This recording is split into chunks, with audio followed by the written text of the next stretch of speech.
Destination l'Amérique du Sud et sa partie la plus australe, la Patagonie. La Patagonie est une immense région s'étirant sur plus de 2000 km, du Rio Colorado au nord, au Cap Horn au sud. Elle englobe la pointe méridionale de l'Amérique du Sud, est séparée entre l'Argentine et le Chili par la cordillère des Andes. La Patagonie argentine couvre un peu plus de 1 100 000 km² et se divise en 3 parties distinctes, la côte atlantique, les plateaux désertiques et les Andes. La Patagonie chilienne, moins importante, couvre environ 250 000 km². Avec une densité de population de moins de 4 habitants par km², la Patagonie est une des régions les moins peuplées au monde.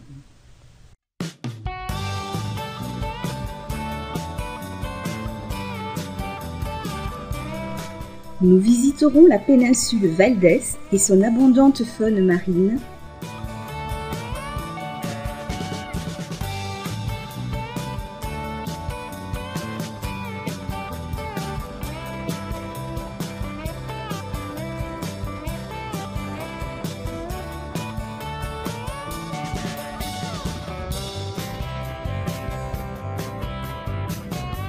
La Terre de Feu, au départ d'Ushuaia.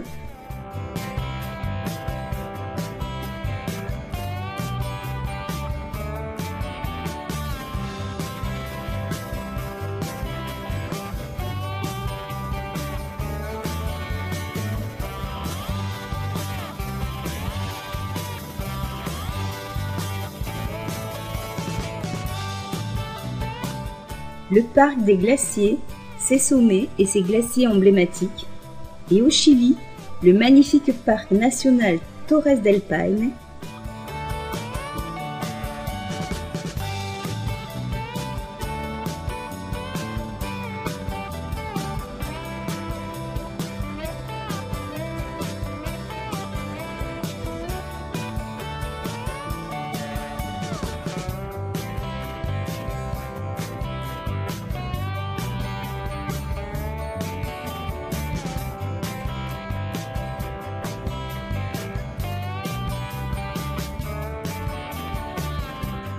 Et nous terminerons par la région des lacs, au départ de San Carlos de Bariloche.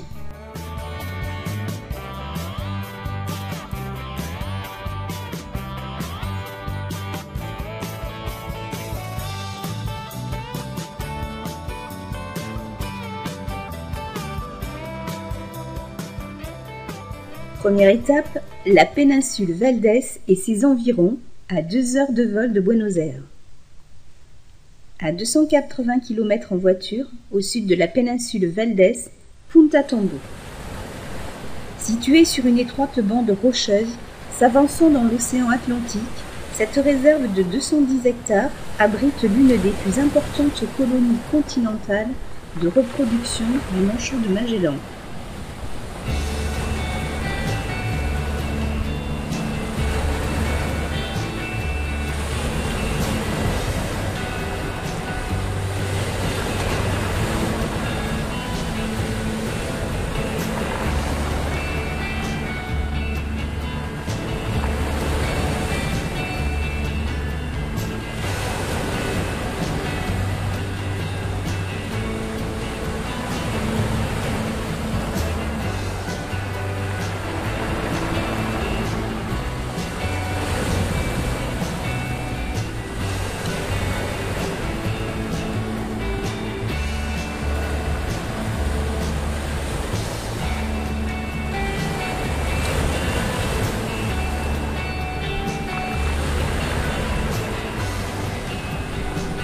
Ces petits oiseaux marins, à peine plus de 75 cm de haut, incapables de voler, arrivent sur la plage à la fin du mois d'août et reconditionnent le même terrier qu'a utilisé la famille année après année.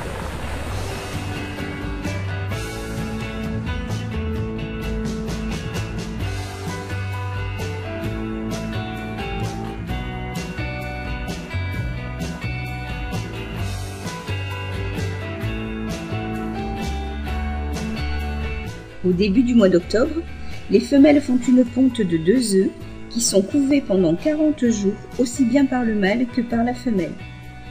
À la fin du mois d'avril, les poussins ont appris à nager et à s'alimenter par eux-mêmes et entreprennent avec leurs parents leur périple annuel dans l'Atlantique Sud.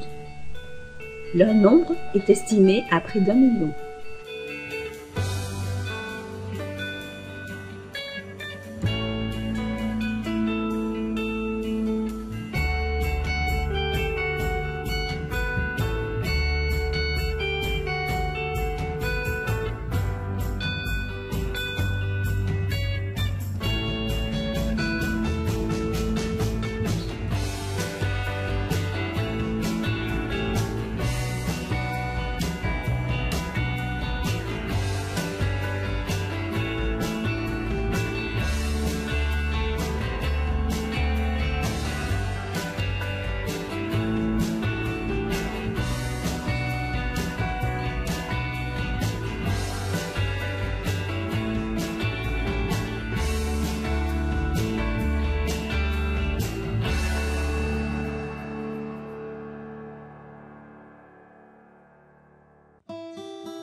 Entre Punta Tombo et la péninsule Valdés, arrêt à Isla Escondida.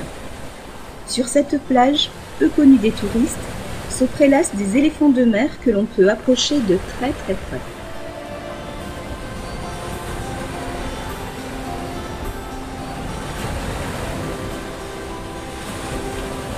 L'éléphant de mer est le plus imposant représentant des poids. Il se déplace sur terre grâce à ses nageoires antérieures et rampe donc plus qu'il ne marche. Les mâles dominants développent un nez en forme de courte trompe qui leur a valu ce nom. Un mâle adulte peut peser 2,5 tonnes et mesurer près de 5 mètres, soit 5 fois plus que la femelle qui ne pèse que 500 kg et mesure en moyenne 3 mètres. Ils se reproduisent au printemps.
La péninsule Valdés, réserve naturelle de plus de 300 000 hectares, comptant plus de 400 km de côte, est inscrite au patrimoine mondial de l'UNESCO.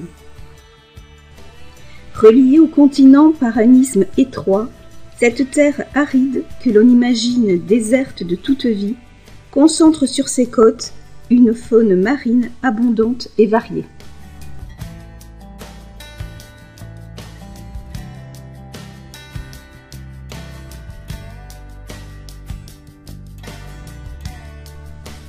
De Punta Norte, Punta Cantor et de la Caleta Valdés, on observe éléphants de mer, otaries à crinière et manchots de Magellan.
Dans les terres, le marat, ou lièvre de Patagonie, est un rongeur et une espèce endémique de l'Argentine.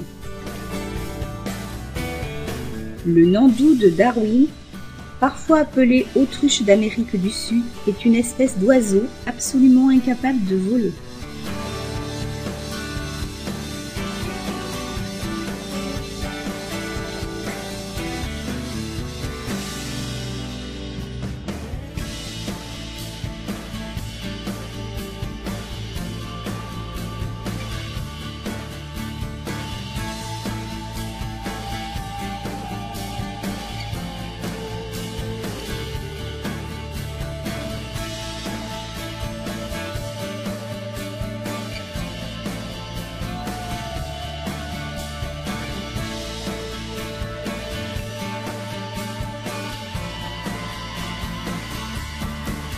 Le guanaco est un mammifère et le plus grand des camélidés d'Amérique du Sud.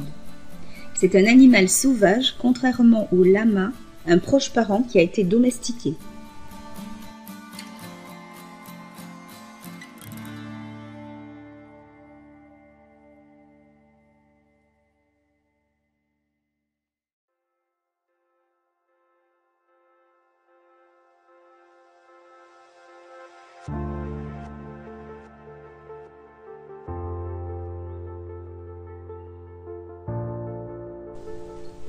Au départ du petit village de Puerto Piramides, le seul de la péninsule sortit en bateau pour observer de très près les baleines franches australes. Ces cétacés à fanons comptent parmi les plus grands mammifères marins au monde, mesurant en moyenne de 13 à 15 mètres de long et pesant de 40 à 50 tonnes. Elles se nourrissent de krill et de plancton. Elles viennent s'accoupler et mettre bas dans les eaux peu profondes et tempérées du Golfo Nuevo. Les naissances se font entre août et octobre.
De Punta Piramides et du Mirador Loberia, beau panorama sur la falaise et les lions de mer. L'otarie à crinière, également appelée lion de mer, est un animal au corps massif et trapu. Les mâles ont une grosse tête, des larges épaules et une épaisse crinière qui fait parfois songer à celle des lions africains. Le lion de mer est reconnaissable à ses pavillons auriculaires en V et au fait qu'il se déplace sur terre grâce à ses nageoires antérieures et postérieures.